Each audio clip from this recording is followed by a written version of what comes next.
Hello, fellow Rebel Capitalists. I hope you're well. We're back with another live stream with my good buddy Jason Hartman.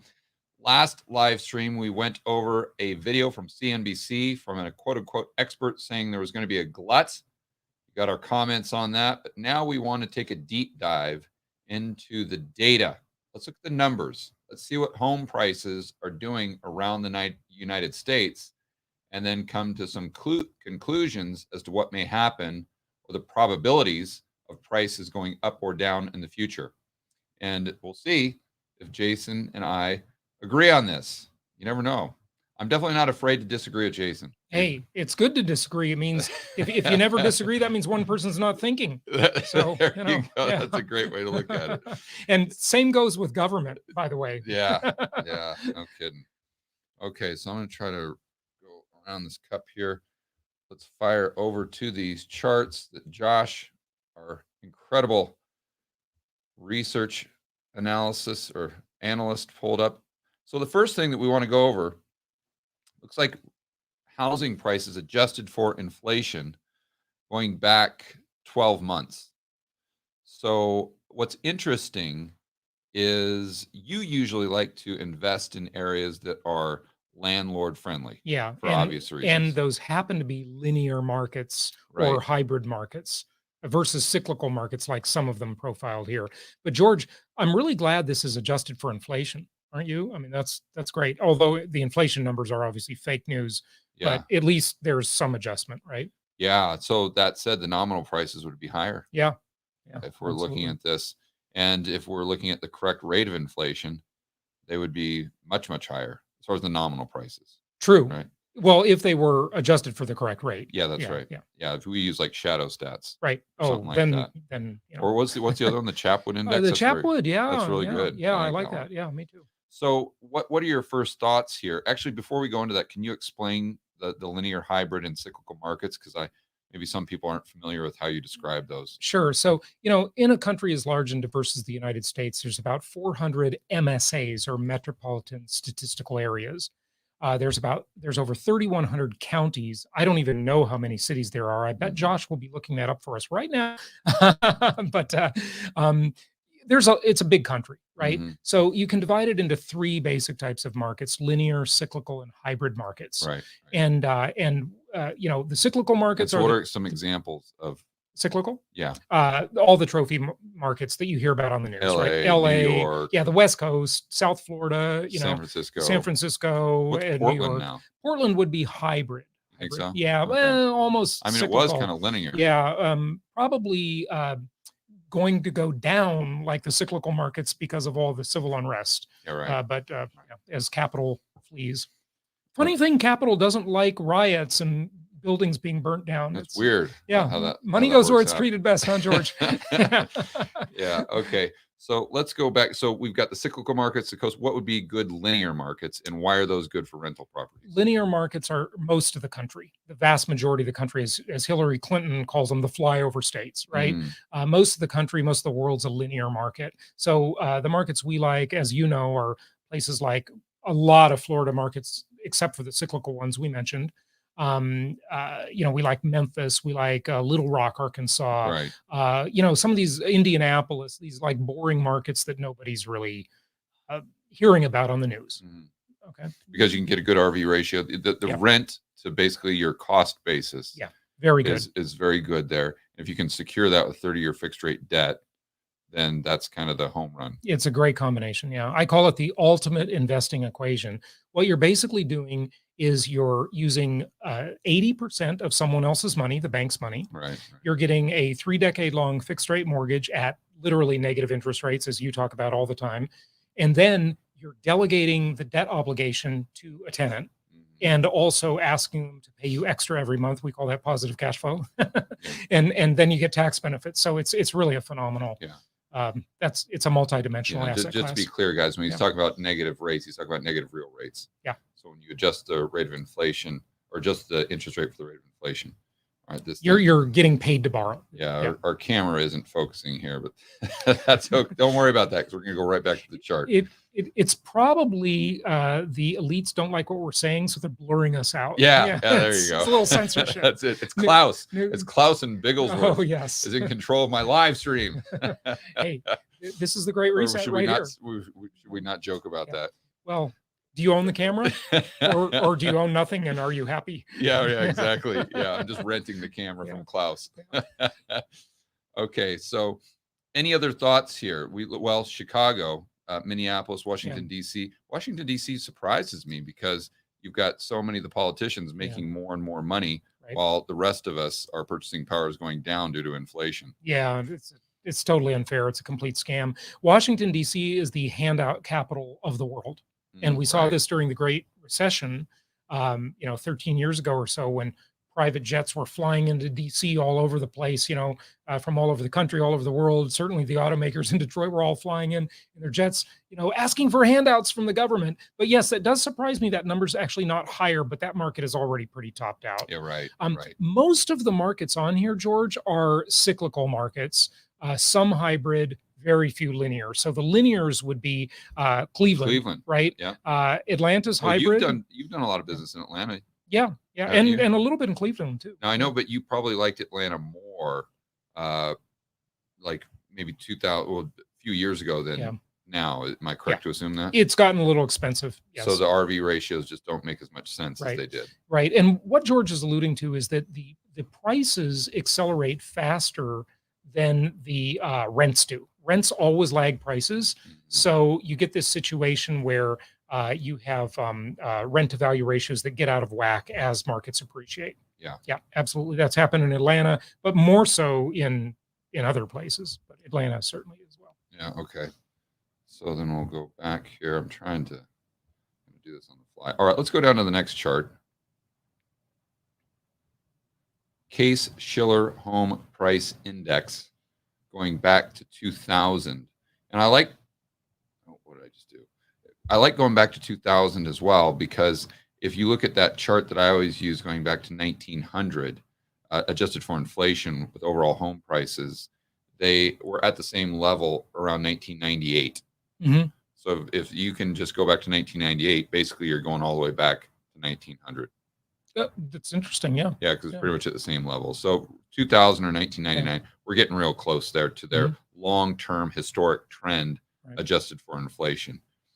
So I think what would stand out to most people, at least it stands out to me, is when you look at these markets. And again, this is not a reflection of all of the United States, because this is just these 20 markets in the Case-Shiller. Yeah, kind of cyclical market, with the exception of Cleveland. Yeah.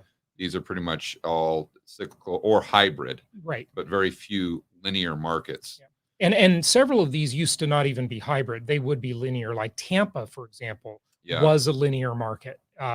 Minneapolis, probably linear. We haven't done Detroit's business there yet. Detroit, certainly linear. So 75% of the Case-Shiller index is cyclical or hybrid. Yeah. I don't like the Case-Shiller index. I think it's very misleading, and I really wish it weren't so widely used. So let me ask you a question. Are you guys doing business in Detroit? If not, why? We have never done business in Detroit. Because it seems like the RV ratios, people would look at that and say, wow, you're getting great rent for your cost basis. No question about it. But Detroit is literally the poster child for bad government. I mean, maybe more than any other place in the country. Their Model Cities program several years ago, they've had a corrupt mayor after corrupt mayor. It's just been an absolute disaster. They gave the labor unions way too much power. It's just a mess. And so we have not done business in Detroit. It did get a little tempting several years ago.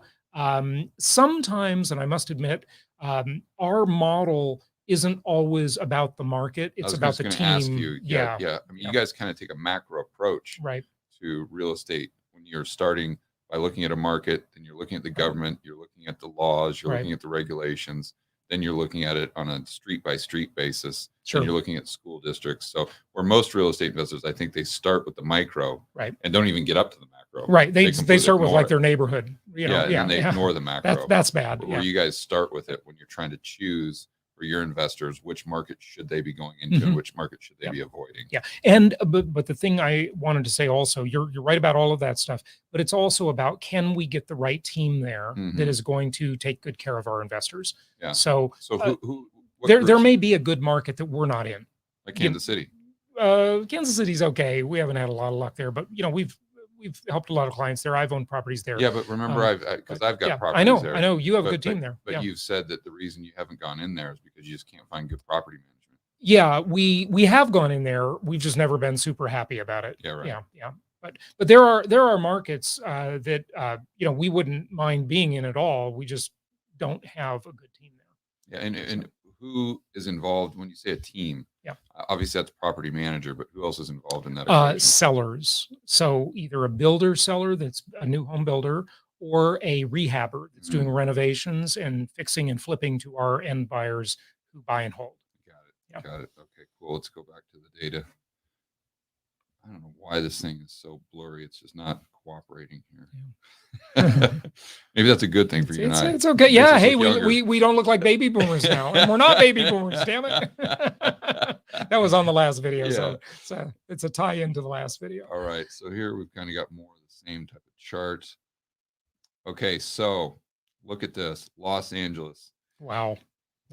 Yeah, we can see that Los Angeles. This is the definition of a cyclical market. Absolutely, it looks like a roller coaster. Yeah, and I every so often on social media, I'll get someone saying, "Oh, I heard you suggested that no one go in and buy real estate in Los Angeles." And if I would have taken your advice, I would have missed out on all these gains over the past 3 or 4 years. Silly. How do you usually respond to that?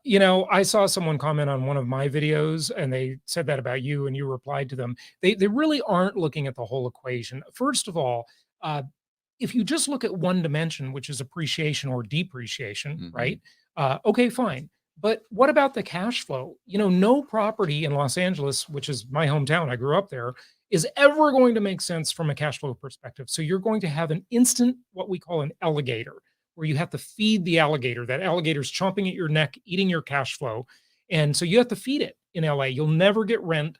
In other words, a negative carry. Yeah, so you have negative to pay carry. To own the property. You got to pay to own it. And your definition of investment, I love. Go ahead. Yeah, it's got to pay you to own it. That's an investment. Yeah. Otherwise, it's a liability. So then you become a speculator. And remember, even though maybe lately you've won as a speculator, you could have just as easily lost if they didn't create all this fake money out of thin air with the medical, the Cerveza, whatever you want to call it. Okay. So the thought police don't get us. If they didn't do that, this wouldn't have happened. Yeah, right. Okay. This happened completely because of the quantitative easing, the money creation, and artificially low interest rates, and the negative interest rates. Yeah. And negative real rates. Right. Yeah, that's right. And boy, what I always say to that is listen, you want to play the odds and the probabilities. And the bottom line is you're buying some. If you would have bought, like looking at this chart at let's say 2017, sure, you would have made some significant gains, but you're buying very close to where it was in 2006. Right.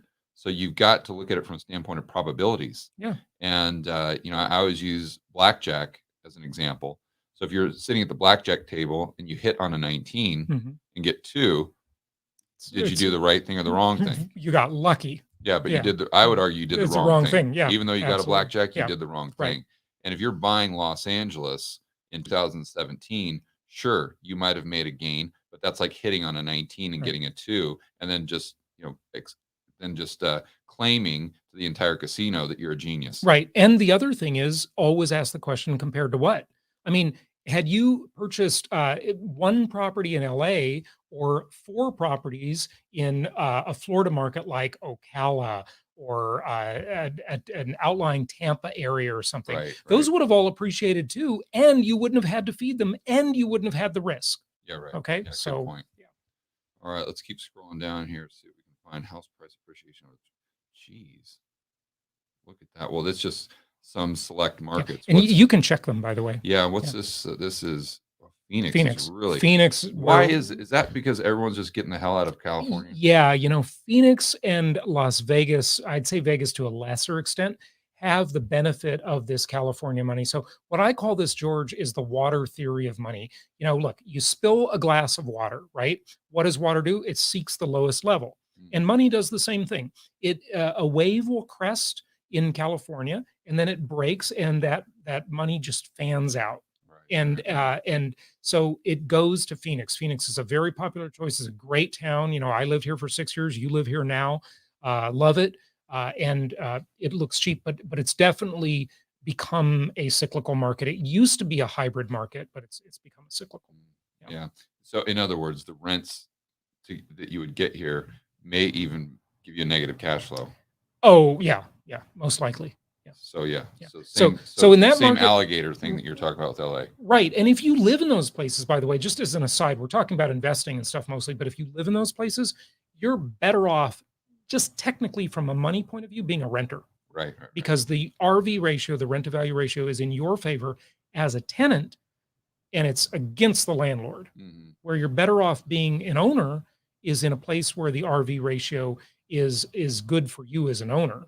Right? Yeah, why don't you explain that? Because I think a lot of people will hear one of my videos or one of your videos where we talk about an RV ratio, and they'll say, "Oh, well, that doesn't really apply to me because I'm an owner occupant." Right. But you actually use that metric as to whether or not you want to buy a property, even if you're the owner occupant. Right. And I know you've done that math 1,000 times. 1,000 times. Yeah. Yeah. So do you want to explain that a little further? Sure. So, the idea is financially, look, I know there's a psychological benefit to owning your own home, maybe, right? If you have a family and you want to stay there for 10 years, fine, whatever. But the reality is most people move every 7 years. That's first of all, the reality. In a higher priced home, the rent to value ratio tilts in favor of the renter, the tenant. That's why LA doesn't make sense to be a landlord. Right? So financially, people would say, "Oh, well, you're just flushing your money down the toilet being a renter." Not true. Not true. Yeah. When you calculate the maintenance, the property taxes, the insurance, the interest on the debt, you calculate all of that. It's actually cheaper to rent if the RV ratio is, let's say, at a 0.5, or something that's not attractive to actually own it as a landlord. Right. So 0.5 in George's example would be, let's take a $1 million property that you could rent for $5,000 a month, which is pretty realistic, versus if you bought, 4 $250,000 properties that you could rent for $2,000 a month each, you'd get $8,000 a month. So the arbitrage between that two is $3,000. Yeah, I'm not saying don't be in the real estate game. You should own properties. The idea is just have a high-end property for yourself that you rent, and a bunch of low-end properties that you rent to other people. Yeah. And then you get the best of both worlds. I'm a great example of that. Yeah, I know you are. Because You're a perfect I have example. The rental properties that I'm in the process of selling in Kansas City. But I rent a place here in Phoenix. In a very nice building. But that unit would probably sell for maybe 1.2 million, something like that. Sounds about right. Now I rent it for $5,000 a month, but fully furnished. Right. Yeah. All the utilities are paid for. It's a great deal. So think about that. If he's paying the utilities, the internet, the high speed, this and that, the expensive electric bill in Phoenix in the summer. Yeah, exactly. Right. Yeah, there's no limit on the amount of air conditioning I can use. Yeah. He's probably spending $1,000 on that, or $500,000, let's say. And then what's his mortgage going to be on a property that's 1.2 million? Well, today, if it's refinanced, I mean, he's probably got his cost into that for about $6,000 or less, a month. Yeah, something like that. Yeah. Okay. Then what are the taxes? So I don't know. It's really the big question you should be asking is, what are the association fees? Oh, there you go. Yeah, because it's a high rise. There you go. And that's expensive. You've got the interest. Yeah. You've got PITA. It's front loaded. PITA. Yeah. It's front loaded. You have the HOA, or whatever they're calling it. Yep. You have the maintenance, which granted is pretty low. Yep. But then you've got all the utilities, then whatever he spent to furnish it. That had to be 60 or 70 grand at least. Yep. And so then when you calculate all that, I'm getting a smoking deal. You are getting a smoking deal. If I lived there, there's no way, even on the expenses that didn't go to principal payments, I still would be getting a good deal. Let's hope your landlord is not listening to this. Yeah, exactly. Because your landlord would wake up and sell that unit and buy 5 properties in good linear markets with cash flow that would get your landlord about $10,000 to $11,000 a month. Right. Much better deal and Yeah. much lower risk. Yeah. Because they'd be diversified. They'd be in multiple markets, have multiple properties. They, if you move out, they've got 100% vacancy. Yeah. They've got 5 people. Yeah. And you have always had a good saying on this that you say on your podcast. It's something like rent where you want to live, but own what you want to rent or something. What's you're saying? It's invest in places that make sense so you can afford to live in places that don't make sense. Yeah. Very good. Yeah. Well said. Okay. Let's go back to the data. Let's pick out one more chart, and then I think we've got some super chats. House appreciation. Yeah, this is a rate of appreciation. So now they're moving the baseline, which I don't think really matters too much, although it's interesting data. Okay. 1890. Hey, go back to that one for a second. Which so one? so this one, not because of really what it talks about on the chart, but where does it go? Let's see if we can move this back even further because okay, maybe let's go see how far this chart goes back. 86. Well, what I wanted to show here, George, which I'm sure is a chart and an idea that you've shared many times, is go back to like 1970 as a base. Mm-hmm. And you just notice that, well, or even earlier, go back to 1950 or even 60. And you notice that just when Nixon took us off the last connection to the gold standard in August 15th of 1971, you just saw a couple years later, the inflation just... So nominal prices just start skyrocketing. Yeah. I mean, it's so obvious the way they've impoverished tens of millions of people in the US, of course, and, billions around the world. All right. Well, let's fire back over to the live stream chat. We're still blurry. Great. Oh, there we're kind of in focus. All right. I liked it better blurry. So I wish these chats would go to the top. Oh, there's one. There's one. Yeah. So Vegas. Jason George, Las Vegas housing market outlook. What do you think on Vegas? Yeah, well, you used to live there and I used to live there. I lived there a couple of years ago for a year and a half. And the interesting thing about Vegas, I'm interested to see if you'll agree with this, is that Las Vegas is really 3 cities in one. Yeah. It's suburbia, which is Summerlin and Henderson, which isn't exactly Vegas, but you know what I mean, the metro area. Mm-hmm. So that's the suburban market, nice places to live, right? Henderson and Summerlin. Yeah. And then there's the Strip, which everyone thinks is Las Vegas, and it's not even Vegas, it's paradise, right? Which is the casinos did that to scam the taxpayers and, milk the city for all the money, right? And then there's all of the sort of not very nice areas in Vegas. So there's really like 3 markets in one, right? So Vegas benefits from that California money, just like Phoenix does, but that really pretty much only comes to Summerlin and Henderson. Okay, that's where that California money goes. They buy nice and suburban homes. Sun City's in Summerlin. Fair enough. Yeah. And so they buy nice homes there. And the outlook on Vegas, it's a really mixed kind of city. I would think it's going to benefit from that California money for a while as people want more freedom. And I don't know if you go to the Strip, there's less freedom, but in the suburban areas, I would assume it's pretty good. So I think it's all right. What are the RV ratios like there? We have not done business in Las Vegas in maybe 12 years. So I don't know, but I can just tell you from a price standpoint that in these inexpensive areas that aren't so nice, there's a lot of very not so nice areas in Las Vegas. You probably get pretty good rent to value ratios, but the quality of tenants you'll have will not be very good on the whole. So we've just never been super attracted to that market. We've done some business there, but not a lot. Yeah. The bottom line is if you're looking at that for an investment, your money, although you might make it work, probably better off going into another market where you've got some more tailwind. Yeah. All right. We'll go ahead and leave it there, guys. We appreciate you joining us on the live stream. Enjoy the rest of your afternoon. And we will see you on the next video.